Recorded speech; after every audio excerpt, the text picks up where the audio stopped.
If you want real top talent, you have to be fast.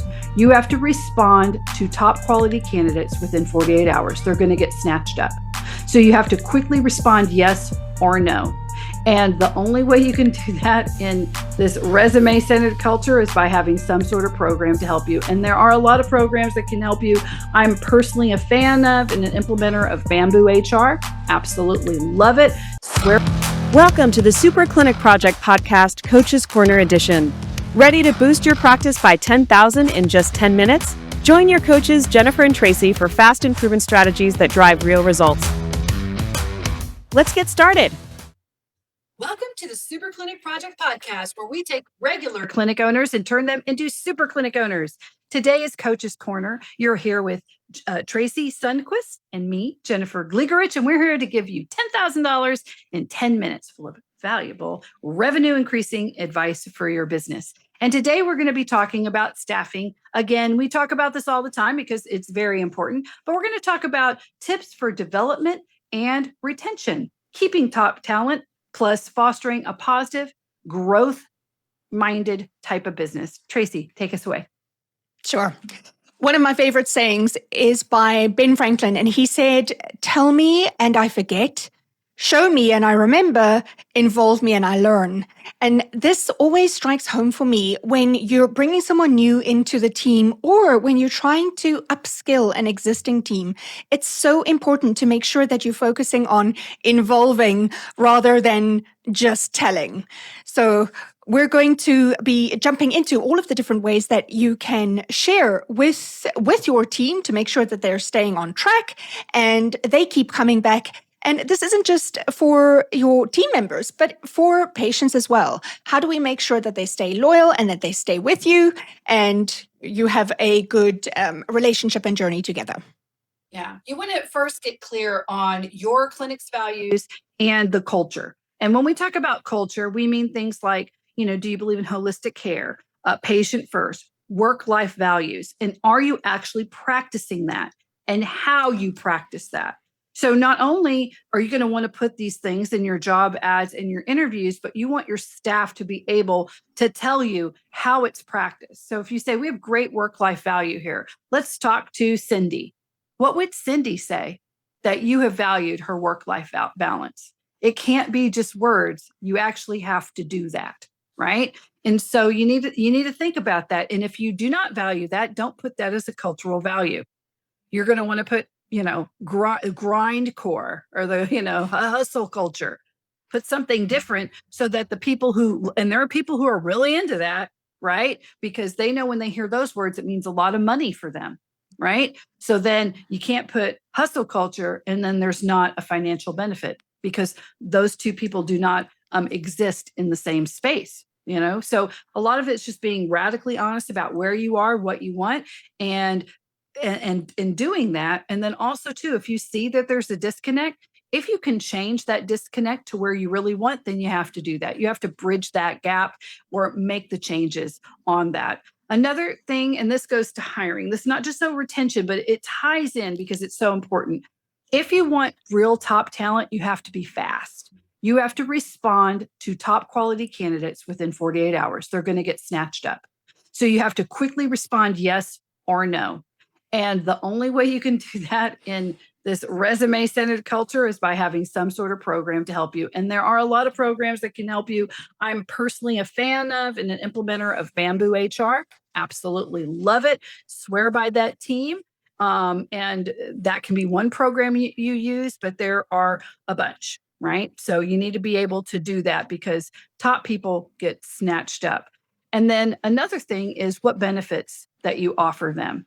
Now, we work with very large clinics and there's a lot of different types of benefits you can offer, but that goes for small teams too. Tracey, do you have any advice on any of that? Oh my goodness. Do you know what? There have been so many studies done based on how to pay correctly and whether incentivizing is a good thing or not. I think the most important thing here is really to be conscious of the fairness button, right? If you're offering something and it's not quite market related, you need to be able to up the ante by saying, okay, so maybe we aren't able to offer market related, but we compensate with X, Y, flexi time, afternoons off. You need to, come up with creative ways to make it as attractive as full package. Not everybody is going to be motivated by money. And while I'm saying that doesn't mean you can pay people peanuts, because that's just absolutely not on, right? You can't expect people to show up their best self when they know they're being undervalued. So it's not about that. It is about being real with your budget and understanding what it is you can afford, and then communicating that effectively to the individual. If you are paying under market related, and if you are going to struggle with putting in benefits that are going to kind of up the ante for them, you can think about incentives. So as an example, front desk, this is a very, very good area where you can incentivize, because you can link this directly to the profit centers of the practice. So making sure that people are coming in when they're phoning in, rather than just giving a whole bunch of information and never hearing back. That is a very good space to say, well, listen, if you are able to hit if you're able to get so many booked from the calls coming in, then you can earn incentives that way. So it is about being creative. Money is tight all around. So it is about understanding what is important to you and what value are you going to bring for this person, and how are you going to live that out? Because we need to get very, I want to say inventive, it's the wrong word, but we need to get very creative about how we're going about this employment situation, because I think the way of work is changing.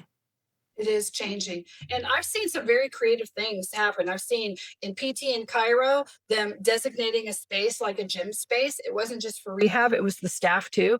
And sometimes you'd see the staff come in on their time off for like an hour. They were never asked about work things whatsoever. Patients would talk to them. They'd be like, oh, he's off today. This is where we work out, right?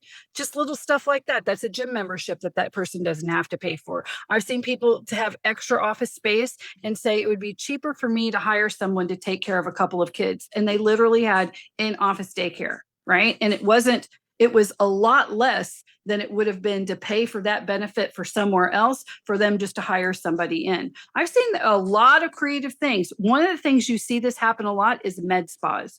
You see everybody in that med spa looks amazing.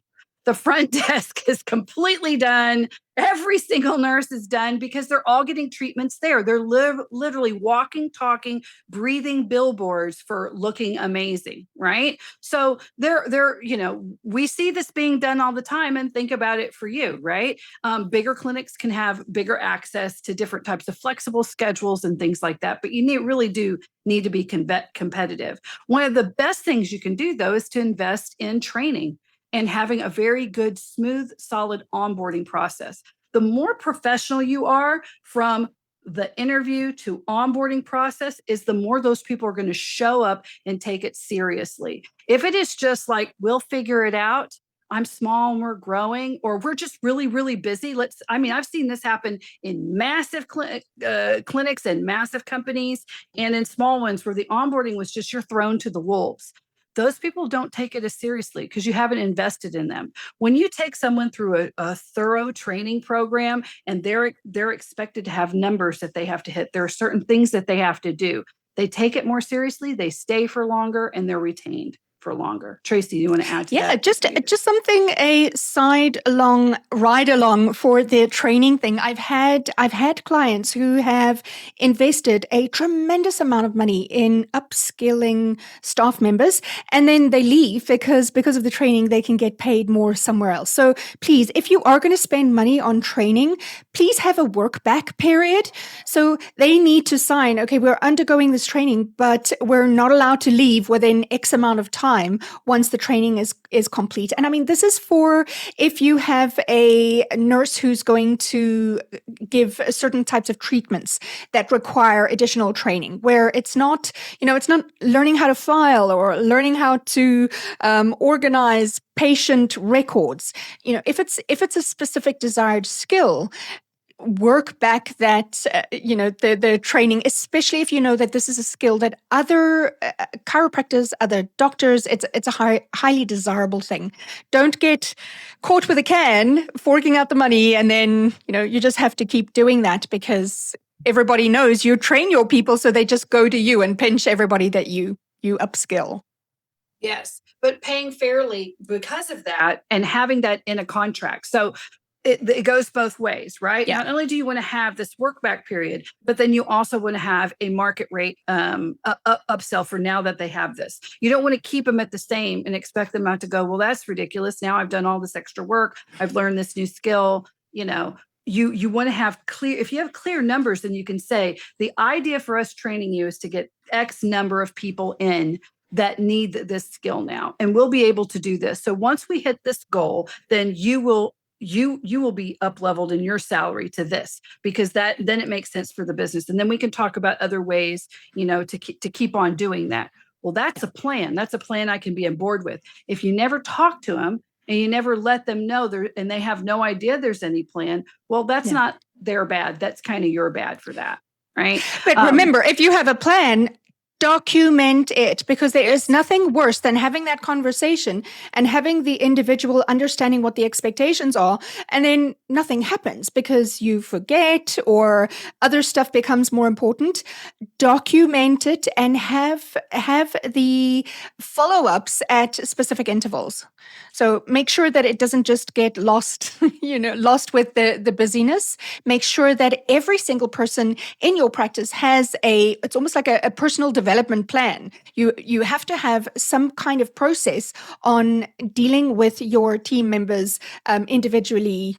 And with bigger teams, this isn't going to be you to everybody. It's going to be you to maybe your 2IC or your practice manager, and then your practice manager to everybody else. But every single person needs to report to one person, and that person needs to take accountability and responsibility for their professional development.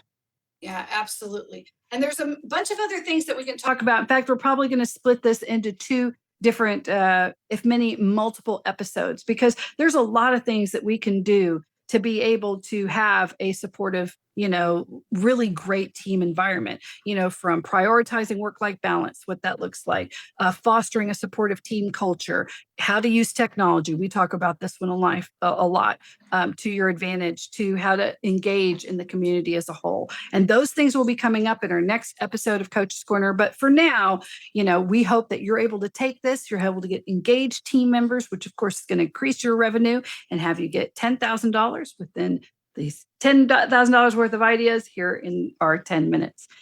Guys, Tracey, do you want to say anything before we go?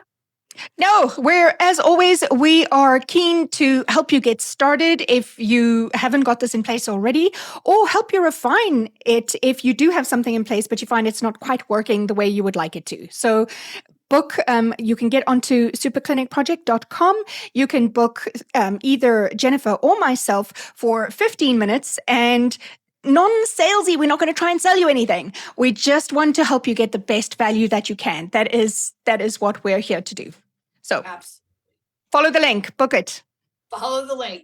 Like, follow, share, follow the link, book a call with us, take a chance on yourself. You're going to come out swinging when you do, and give us a 5-star review. Thanks, guys. Have a great Super Clinic week. Bye-bye. Thank you for listening to the Super Clinic Project podcast, Coach's Corner edition. If you would like to work with Jennifer or Tracey to 2 or 10x your business, then go to superclinicproject.com and click on either Jennifer or Tracey's photograph to book a complimentary session. Your greatest breakthrough is just a session away.